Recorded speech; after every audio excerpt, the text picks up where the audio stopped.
Okay, should you freeze beans before long-term storage? This is the third in 3 videos. Should you freeze wheat? Should you freeze rice, white rice? Should you freeze beans before long-term storage? It's kind of redundant information. So just watch one of these videos and you'll get what you need. I'm actually doing this for Google relevancy. You can go to readysquirrel.com, like, subscribe, make comments if you'd like.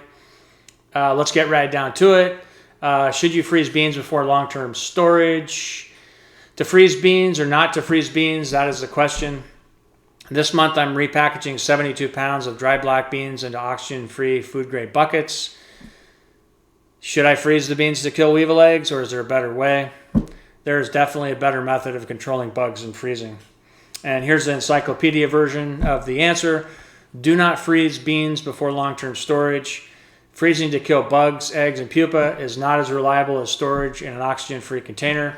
Freezing increases moisture content, leading to mold growth, chemical oxidation, or spoilage in long-term storage. Using Mylar bags and our food-grade pails with oxygen absorbers is a quicker and more effective method of processing dry beans for long-term storage than freezing. Freezing beans is not an effective way to kill bug eggs. Weevils are the main bug that invades beans and other whole grains. Most beans may have bug eggs when you get them, so you'll have to process them before long-term storage to make sure eggs don't hatch and infest your food. The problem with freezing is some types of weevil eggs can survive freezing temperatures. So imagine a weevil egg surviving on a stalk of wheat during the winter months in North Dakota. Weevil eggs may not be killed even if frozen. So you won't necessarily know what kind of weevil you have, and you're not an entomologist, or more than likely you're not an entomologist. So don't waste a lot of time in freezer space to maybe kill bug eggs. Weevils eat just about any dry whole food in your pantry, including dry beans, whole grain, nuts, corn, and cereal, and they will travel from dry food to dry food. Freezing beans increases moisture content. Moisture is debatably the #1 enemy of long-term food storage. Again, I did 3 articles. This is beans, but I also did one on wheat. Wheat is the #1 reason for, or moisture is the #1 reason for wheat spoilage. So it's a big deal when you're looking at wheat berries. Definitely would not freeze them unless I had to. When you store dry beans in your freezer, you combine your freezer's cold temperatures with air, which creates a moisture or condensation when the beans are removed from the freezer. There's no way around it. Avoid freezing dry beans. It may cause them to spoil quicker. Warning, dry foods like beans, rice, and other whole grains must be stored with 10% or less moisture content in an oxygen-free container to avoid botulism and other foodborne bacteria. Oxygen-free containers are the best way to kill bugs. Storing dry beans in an oxygen-free container kills bugs, bug eggs, and pupa within 2 weeks, and it's quicker than freezing. Storing beans like this also gives the beans a 30-plus year shelf life. What prepper doesn't love that? Not to mention, storing beans this way also removes 2 other ways food spoils by eliminating light and oxygen. If beans have less than 10% moisture when sealed, you've taken care of the moisture issue. Now all you have to worry about is heat. Store your rice in a cool, dry location, and you're looking at dry beans that will store for decades. Why freeze your beans when you can drop a 2,000 cc oxygen absorber in a 18 by 24 Mylar bag, seal it, and forget about it. If you go to readysquirrel.com, any 3 of the videos, wheat, beans, or rice, there is a link to me storing white rice in Mylar bags with oxygen absorbers in a food-grade pail, step by step. Freezing dry beans takes time and freezer space. This right here is probably the main reason that I would never do this. Excuse me. If you're doing long-term storage, you're probably processing large quantity of dry beans because you're buying in bulk to get good deals. Let's say you bought a 50-pound bag of black or pinto beans at a big box store. How many pounds of beans can you fit in your freezer? If you're like us, we actually have 2 refrigerators. We've got one in the garage. We've got one in the house, but they're both a half and half, the full refrigerator with like a little half freezer at top. There's frozen pizzas in there. There's frozen meat. There's, pizza chunks, stuff like that. I don't have the room to put 10 pounds of beans in my freezer. Let's say it's 10 pounds. Okay, so the first 10 pounds need to be in the freezer for 5 days if you follow suggested guidelines for killing bugs. That means it will take you 5 weeks of freezer time to process a 50-pound bag of beans. No thanks. Freezing doesn't eliminate bacteria on dry beans. Oxygen-free storage does. An oxygen-free storage container eliminates aerobic bacteria. That's aerobic, meaning like bacteria that thrives in an oxygen-rich environment.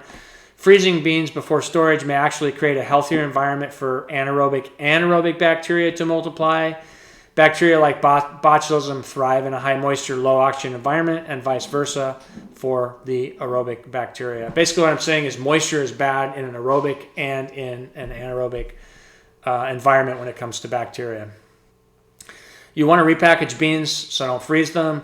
If you're doing long-term storage, if you're going for the 30-year shelf life or decades of shelf life, you want to avoid that 1 to 5 year shelf life. You're going to want to repackage your dry goods to get decades of shelf life. So I say here, if you're prepping or interested in a survival pantry, you want the 30-year shelf life, so repackaging is a must. For dry bean storage, use an 18 by 24 food-grade Mylar bag. Pour the black beans into the bag. Drop a 2,000 cc oxygen absorber in the bag. Seal the bag with a household iron. Mark the package, date, and beans on the bag, and you're done. Say it took you 20 minutes. You could probably do 200 pounds of beans in less than half an hour. Don't freeze your dry beans. Store them in food bags and buckets. The perfect trifecta for dry bean storage: Mylar bag, food grade bucket with a lid, and a 2,000 cc oxygen absorber. I suggest using these 3 things together. Again, it's the perfect trifecta, and this is why. Mylar bags provide a superior oxygen barrier, and they are not permeable to air or moisture.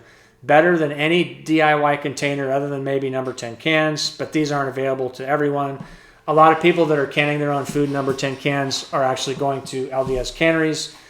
No, I'm not LDS, and I don't have access to a cannery, so a lot less people are going to be able to use number 10 cans. The downside, Mylar bags are delicate. Rodents can chew through them, and if you move them around, they can rip and they can get pinholing. Buckets are tough. They act as an armor for your Mylar bags. They're stackable. They're easy to organize. And rodents don't usually chew through buckets, though I have seen examples of that.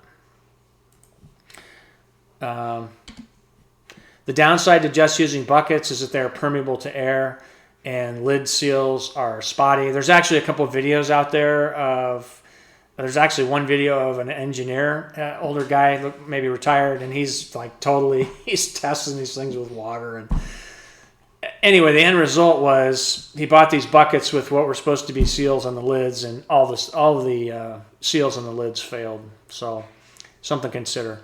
The downside to just using buckets is that they're permeable to air and lid seals are spotty. Oxygen absorbers and an airtight container are a must for long-term dry bean storage. If you have Weevil eggs in your beans and you just put it in a bucket, there's a good chance you'll come back a couple of years later to find a squirming mess of crawlies. Conclusion, okay, people have been freezing beans for years before they store them for long-term storage, but it's not the best method, not even close. Imagine freezing 250 pounds of dry beans before storing in 5-gallon buckets. Why? Freezer space is limited, and it takes a ridiculous amount of time to get done what you could do in minutes. If you're storing minimal amounts of beans, it might be worth it if you want to save money, but for long-term bulk storage of dry foods, it's not practical, and it poses possible challenges by creating high moisture content. At one point in history, freezing was pretty much the only DIY option you had, but oxygen absorbers and Mylar bags changed the food storage game. If you plan on repackaging, why not use Mylar bags and buckets with an oxygen absorber? Freezing is then an unnecessary step. Well, thanks for watching, guys. This is Scott with ReadySquirrel, ReadySquirrel.com. Like, subscribe, comment. Thanks for watching, and I will see you next time.